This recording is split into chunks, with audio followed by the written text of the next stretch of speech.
En mi caso, estoy en Reforestemos ya hace 12 años, así que me ha tocado ir viendo cómo la problemática ha ido creciendo con el proyecto y darnos cuenta que no solamente teníamos que hacer proyectos de reforestación, sino que también teníamos que abarcar otras líneas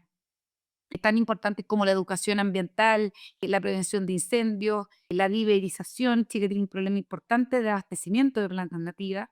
proyectos con pequeños propietarios, que finalmente son los pequeños propietarios, las pymes, las que se ven mayormente perjudicadas cuando ocurren estos desastres naturales y estos incendios. Entonces, hemos ido como abarcando el 360